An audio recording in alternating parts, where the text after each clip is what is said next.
Um sermão pregado na noite de quinta-feira, dia 22 de novembro de 1855, por Charles Haddon Spurgeon, na New Park Street, Chapel Stone Road. Eles não são do mundo, assim como eu não sou do mundo. João capítulo 17, versículo 16. A oração de Cristo foi por um povo especial. Ele declarou que não ofereceu uma intercessão universal. Eu oro por eles, disse ele.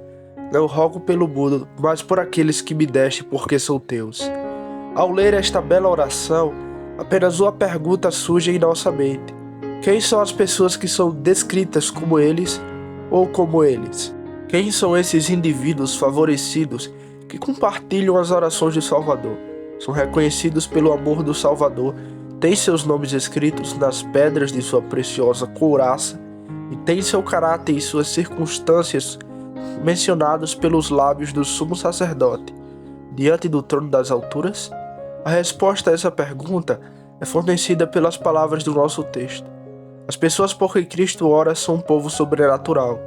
Eles são um povo um pouco acima do mundo, totalmente distinto dele. Eles não são do mundo, assim como eu não sou do mundo. Tratarei meu texto, antes de tudo, doutrinariamente. Em segundo lugar, experimentalmente. Em terceiro lugar, praticamente. Primeiro, tomaremos nosso texto e o examinaremos doutrinariamente. A doutrina diz que o povo de Deus é um povo que não é do mundo, assim como Cristo não era do mundo.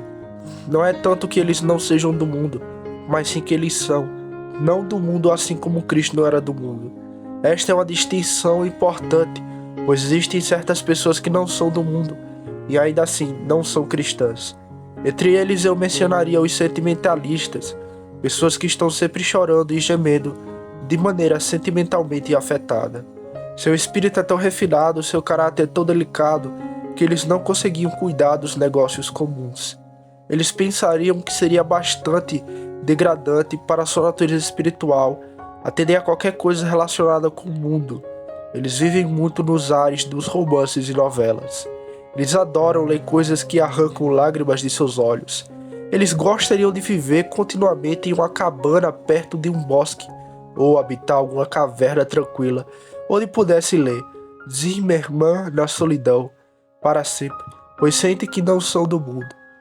O fato é que há alguns muito frágeis neles para suportar o desgaste deste mundo perverso. Eles são tão bons que não suportam fazer o que nós, pobres criaturas humanas, fazemos. Ouvi falar de uma jovem que se considerava tão espiritualizada que não conseguia trabalhar. Um ministro muito sábio disse-lhe: "Isso é bastante correto.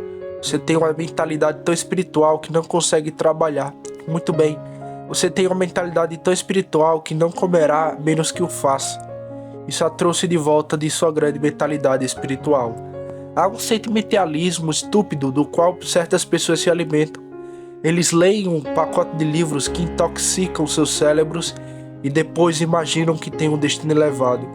Essas pessoas não são do mundo na verdade, mas o mundo não os quer e o mundo não sentiria muita falta deles se eles desaparecessem para sempre. Existe algo como não ser do mundo, de uma alta ordem de sentimentalismo, e ainda assim não ser cristão afinal. Pois não se trata tanto de não ser do mundo, mas sim de não ser do mundo, assim como Cristo não era do mundo. Há outro também, como seus monges e aqueles outros indivíduos loucos da Igreja Católica, que não são do mundo.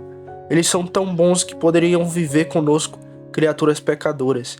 Eles devem ser totalmente diferenciados de nós. Eles não devem usar, é claro, uma bota que de alguma forma aproxima-se de um sapato mundano, mas devem ter uma sola de couro amarrada com 2 ou 3 tiras, como o famoso padre Inácio. Não se poderia esperar que usassem casacos e coletes mundanos, mas deveriam ter trajes peculiares, cortados em certos estilos, como os passionistas. Eles devem usar vestidos específicos, roupas específicas e hábitos específicos. Sabemos que alguns homens não são do mundo, pela forma peculiar que dão a todas as suas palavras, o tipo de sabor doce, saboroso e amanteigado que dão à língua inglesa, porque se consideram tão eminentemente santificados que imaginam que seria errado entregar-se a qualquer coisa que os mortais comum fazem. Contudo, lembra-se a tais pessoas que o fato de serem não pertencentes ao mundo não tem nada a ver com isso. Não é não ser do mundo, mas sim não ser do mundo assim como Cristo não era do mundo. Essa é a marca distintiva, ser diferente do mundo naqueles aspectos em que Cristo era diferente, não nos tornando singulares em pontos sem importância, como fazem aquelas pobres criaturas, mas sendo diferentes do mundo, naqueles aspectos em que o Filho de Deus e o Filho do Homem, que é Jesus Cristo, nosso glorioso exemplo, se distinguiu do resto da humanidade. E penso que isso irá explodir com grande clareza e beleza para nós, se considerarmos que Cristo não era do mundo em natureza, que ele não era do mundo novamente no cargo, e acima de tudo, que ele não era do mundo em seu caráter. Primeiro, Cristo não era do mundo por natureza. O que havia em Cristo que era mundano, de certo ponto de vista, sua natureza era divina, e como divina era perfeita, pura e imaculada. Ele não podia descer às coisas terrenas e ao pecado. Em outro sentido, ele era humano, e sua natureza humana, que nasceu da Virgem Maria, foi gerada pelo Espírito Santo, e portanto era tão pura que nela não repousava nada que fosse mundano. Ele não era como nós, homens comuns. Todos nascemos com o mundanismo em nossos corações. Salomão diz bem: a tolice está ligada ao coração de uma criança. Não está apenas lá, mas está ligado a ele. Está amarrado em seu coração e é difícil de remover. E assim acontece com cada um de nós. Quando éramos crianças, o terreno e a carnalidade estavam ligados à nossa natureza. Mas Cristo não era assim. Sua natureza não era mundana. Era essencialmente diferente de todos os outros, embora ele se sentasse e conversasse com eles. Marque a diferença. Ele ficou lado a lado com o fariseu, mas todos puderam ver que ele não pertencia ao mundo dos fariseus. Ele sentou-se ao lado de uma mulher samaritana, e embora conversasse com ela muito livremente, quem é que deixa de ver que ele não pertencia ao mundo daquela mulher samaritana, que não era um pecador como ela? Ele se misturou com os publicanos, ou melhor, sentou-se na festa do publicano e comeu com os publicanos e pecadores. Mas você podia ver pelas ações santas e pelos gastos peculiares que ele carregava consigo que ele não era do mundo dos publicanos, embora se misturasse com eles.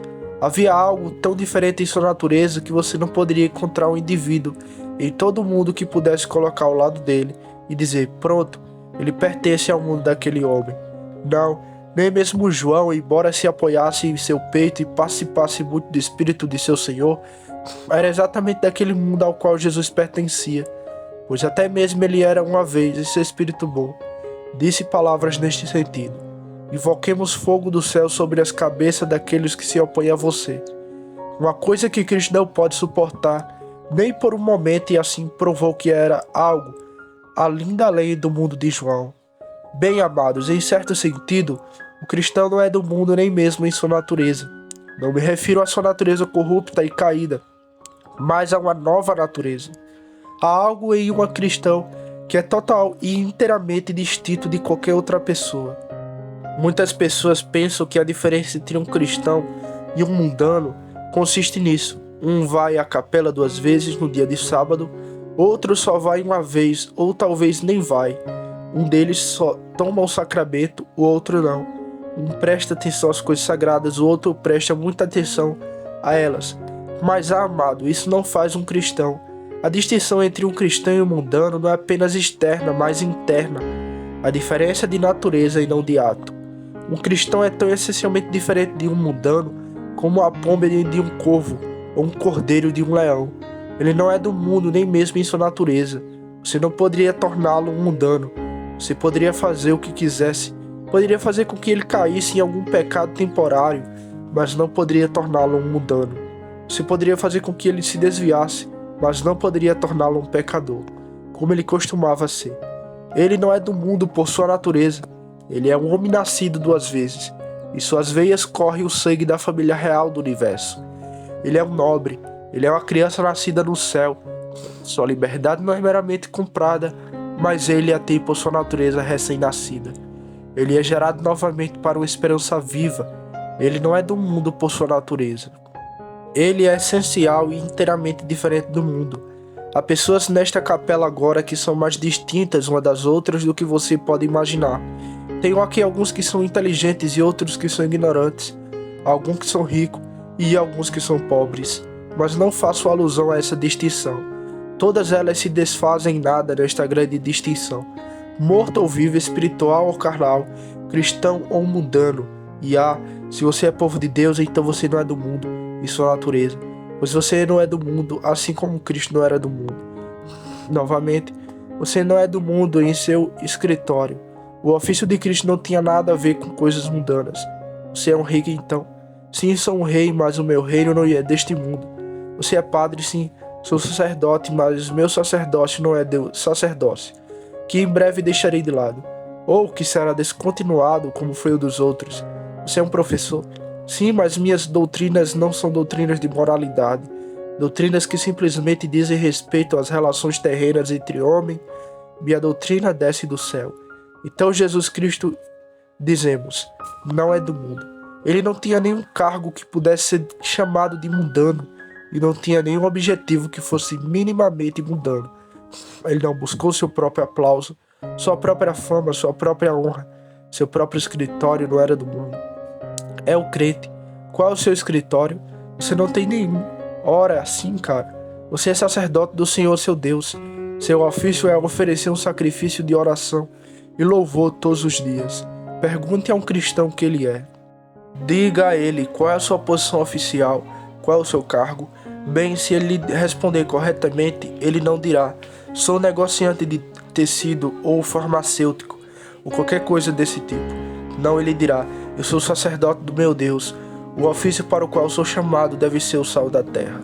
Sou uma cidade situada, sou uma colina, uma luz que não pode ser escondida. Esse é o meu escritório. Meu escritório não é mundano. Quer o seu cargo seja de ministro ou de diácono ou de membro da igreja, você não é deste mundo em seu cargo, assim como Cristo não era do mundo. Sua ocupação não é mundana. Terceiro ponto. Novamente, você não é do mundo em seu caráter, pois esse é o ponto principal em que Cristo não era do mundo. E agora, irmãos, terei que passar um pouco da doutrina para a prática, antes de chegar corretamente a esta parte do assunto, pois devo reprovar muitos do povo de Deus por não manifestarem suficientemente que não são do mundo em caráter, assim como Cristo não era do mundo. Oh, quantos de vocês existem que se reunirão ao redor da mesa na ceia do seu Senhor, que não vivem como seu Salvador? Quantos de vocês existem que se juntam à nossa igreja e caminham conosco, e ainda assim não são dignos de seu elevado chamado e profissão? Observem vocês as igrejas ao redor, e deixem seus olhos chorarem, quando vocês se lembram que de muitos de seus membros não se pode dizer: vocês não são do mundo, pois eles são do mundo. Ó, meus ouvintes, temos que muitos de vocês sejam mundanos, carnais e gananciosos, e ainda assim se unem às igrejas e se mantêm bem com o povo de Deus por meio de uma profissão hipócrita. Ó, vocês sepulcros caiados, você enganaria até os eleitos. Você limpa o exterior do copo e do prato, mas o seu interior é muito perverso. Oh, que uma voz trovejante possa falar isso aos seus ouvidos. Aqueles a quem Cristo ama não são do mundo, mas você é do mundo, portanto você não pode ser dele, mesmo que o professe ser. Para aqueles que amam, ele não é como você. Veja o caráter de Jesus, quão diferente do caráter de qualquer outro homem, puro, perfeito, imaculado, e assim deve ser a vida do crente. Não apelo pela possibilidade de uma conduta sem pecado nos cristãos, mas devemos sustentar que a graça faz os homens diferirem e que o povo de Deus será muito diferente de outros tipos de pessoas. Um servo de Deus será um homem de Deus em todos os lugares. Como químico, ele não podia permitir-se qualquer truque que tais homens pudessem fazer com suas drogas.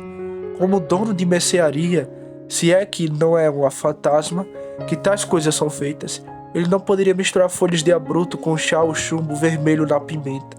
Se ele praticasse qualquer outro tipo de negócio, não poderia nem por um momento condescender com as pequenas mudanças chamadas métodos de negócio. Para ele não é nada o que se chama de negócio, é o que se chama de lei de Deus. Ele sente que não é do mundo, consequentemente vai contra suas modas e suas máximas. Uma história singular é contada sobre um certo Walkers. Um dia ele estava tomando banho no Tamisa e um barqueiro chamou: "Ah, lá se vai o Walkers. Como você sabe que sou Walkers? Porque você nada contra a corrente. É assim que Walkers sempre fazem. É assim que os cristãos sempre devem fazer: nadar contra a corrente." O povo do Senhor não deveria acompanhar os demais em seu mundanismo. Seus personagens deveriam ser visivelmente diferentes. Vocês deveriam ser homens e mulheres tais que seus semelhantes possam reconhecê-los, sem qualquer dificuldade dizer: esse homem é um cristão.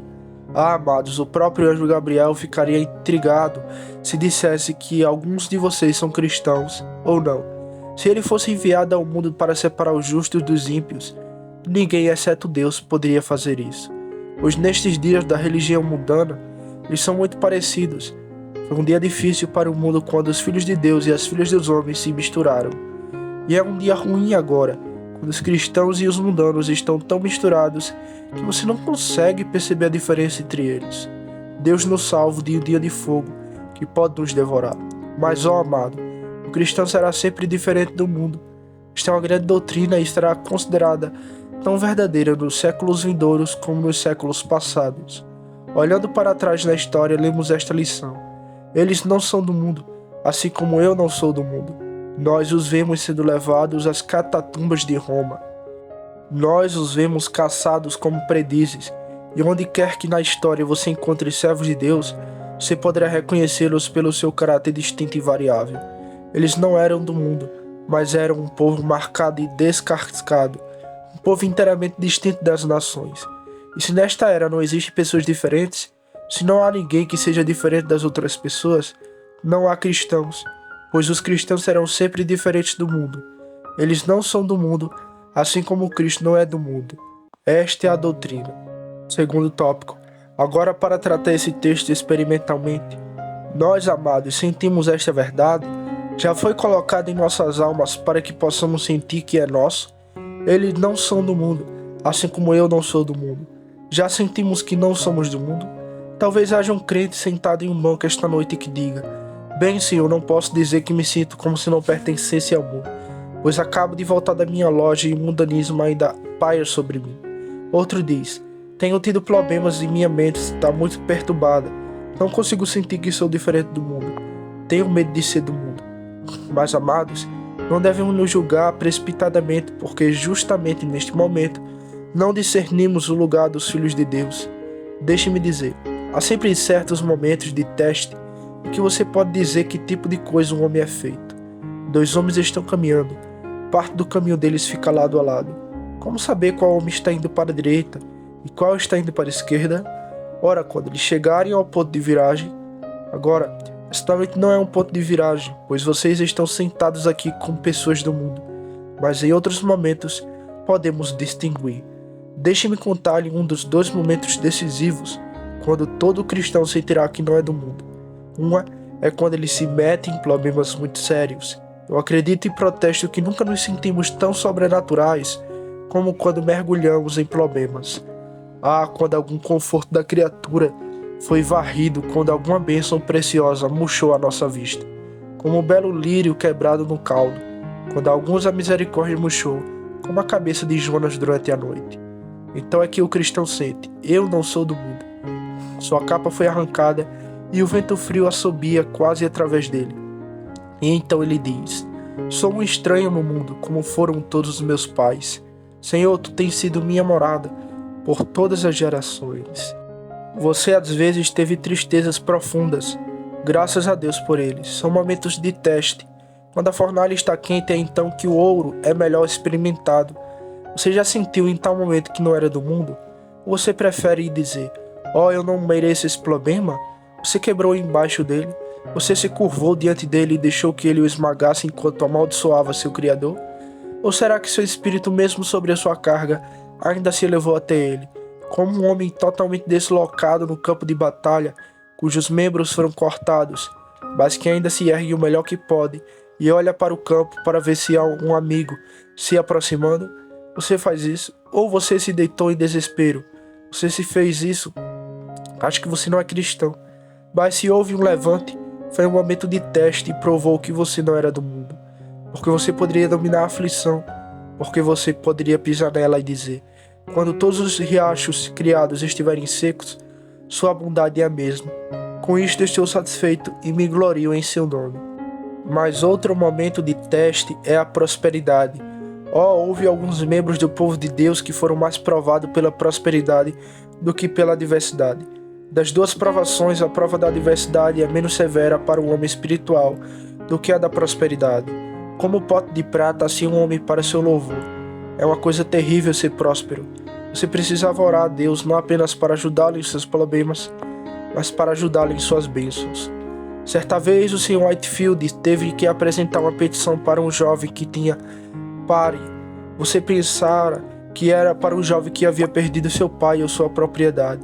Não, as orações da congregação são desejadas para um jovem que se tornou herdeiro de uma imensa fortuna e que se sente necessidade de muita graça para mantê-lo humilde no meio das riquezas. Esse é o tipo de oração que deveria ser feita, pois a prosperidade é algo difícil de suportar.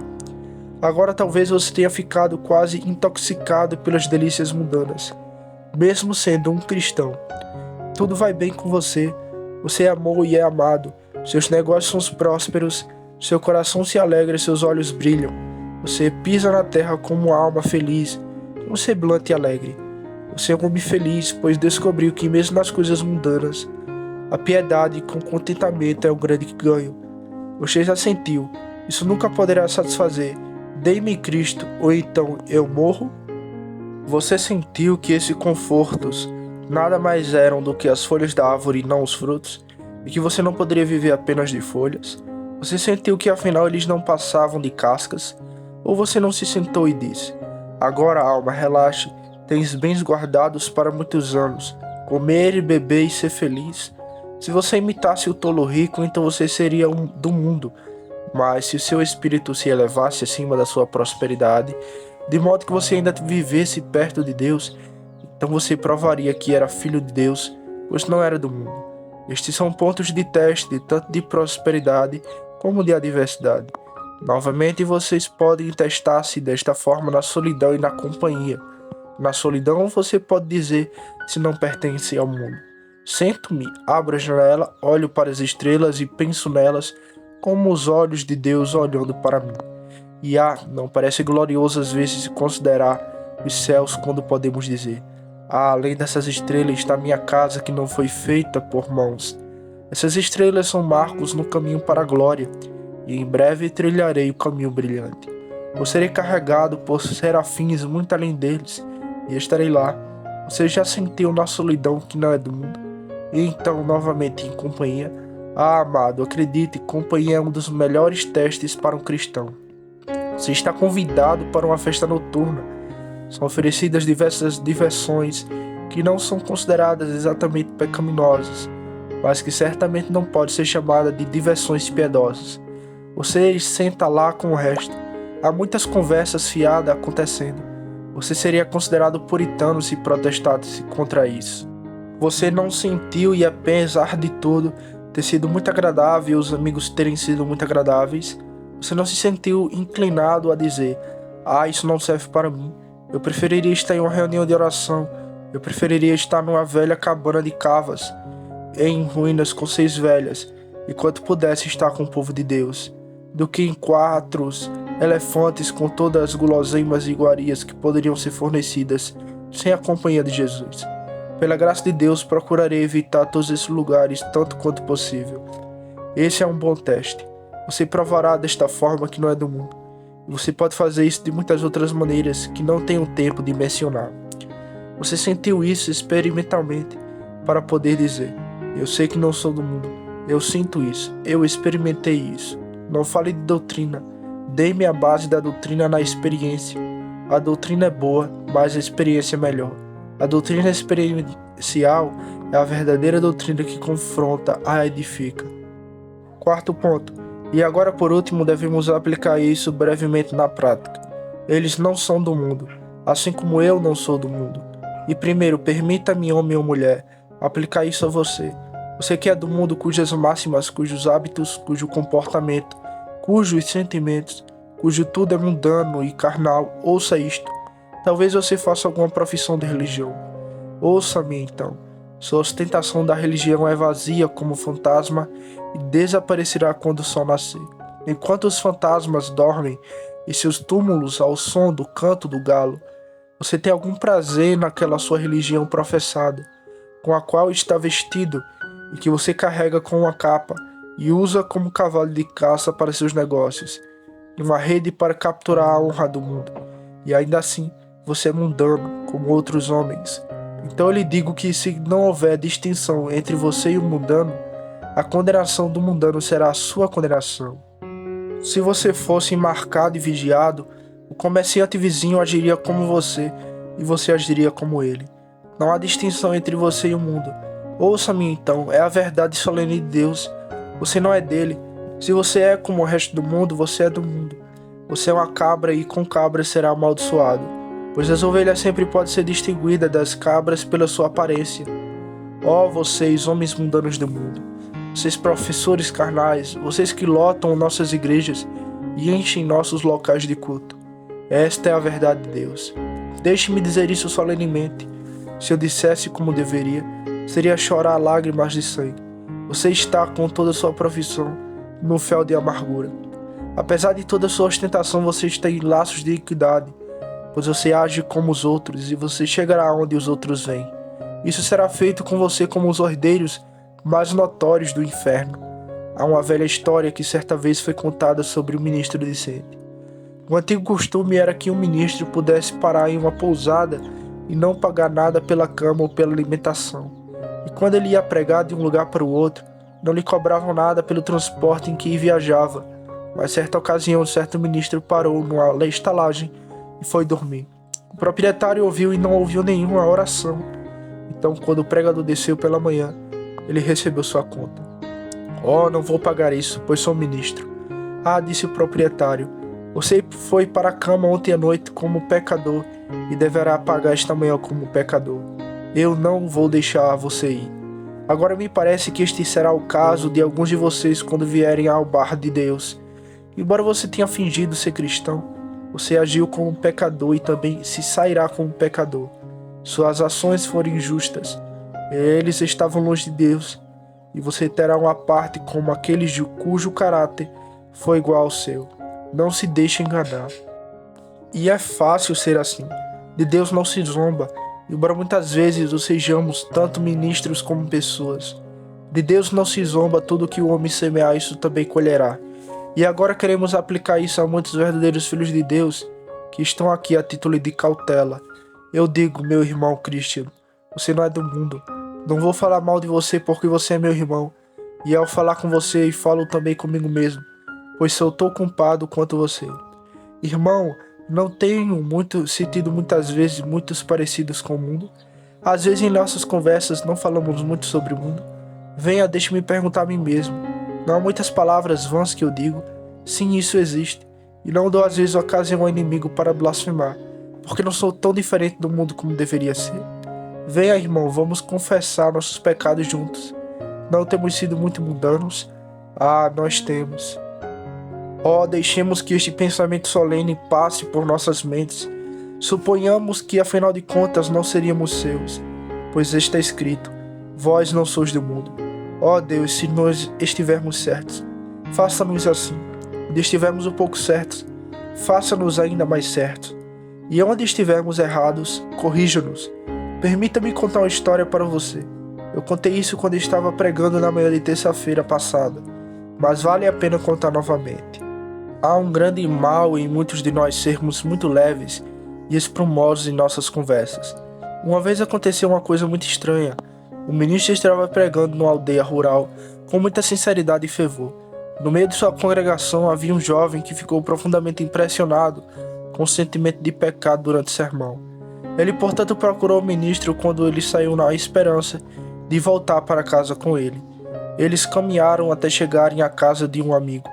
Na estrada, o ministro falou sobre qualquer coisa, exceto sobre o assunto sobre o qual havia pregado. Embora pregasse com muita sinceridade e até com lágrimas nos olhos, o jovem pensou consigo mesmo: oh, eu gostaria de poder desabafar meu coração e falar com ele, mas não posso. Ele não diz nada agora sobre o que falou no púlpito. Quando estavam juntando naquela noite, foi jantar naquela noite, a conversa estava muito longe do que deveria ser, e o ministro se entregou a todo tipo de piadas e ditos leves. O jovem entrou em casa com os olhos cheios de lágrimas sentindo-se como um pecador deveria se sentir. Mas assim que saiu depois da conversa, bateu o pé e disse: é mentira do começo ao fim. Aquele homem pregou como anjo e agora falou como demônio. Alguns anos depois, o jovem adoeceu e foi caminhado para este mesmo ministro. O ministro não o conhecia. Você se lembra de ter pregado em tal e tal vila? Perguntou o jovem. Eu faço. Seu texto foi profundamente colocado em meu coração. Graças a Deus por isso, disse o ministro. Não seja tão rápido em agradecer a Deus, disse o jovem. Você sabe do que falou naquela noite quando fui jantar com você? Senhor, eu serei condenado, e eu vou acusar você diante do trono de Deus de ser o autor da minha condenação. Naquela noite eu senti meu pecado, mas você foi humilde de espalhar todas as minhas impressões. Esse é um pensamento solene, irmão, e nos ensina como devemos refrear nossas línguas, especialmente aqueles que são tão despreocupados depois de culto solene e pregação sincera, para não trairmos a levianidade. Tomemos cuidado para que não somos do mundo, assim como Cristo não era do mundo. E Christian, por último, a título de prática, deixe-me confortá-lo com isso. Você não é do mundo porque sua casa está no céu. Contente-se em estar aqui um pouco, mas você não é do mundo e aos poucos subirá para sua própria herança brilhante. Um homem viajando entra em uma pousada, é bastante desconfortável, bem diz ele. Não terei que ficar aqui muitas noites, só tenho que dormir aqui esta noite. Estarei em casa pela manhã, então não me importo muito com o fato de uma noite de hospedagem ser um pouco desconfortável. Então, cristão, este mundo nunca é muito confortável, mas lembre-se, você não é do mundo. Este mundo é como uma pousada, você só vai ficar hospedado aqui por um pouco tempo. Suporta um pouco de inconveniência, porque não é do mundo, você não é do mundo, assim como Cristo não é do mundo. E aos poucos lá em cima você será reunido na casa de seu Pai, e lá descobrirá que há um novo céu e uma nova terra fornecidos para aqueles que não são do mundo. Amém.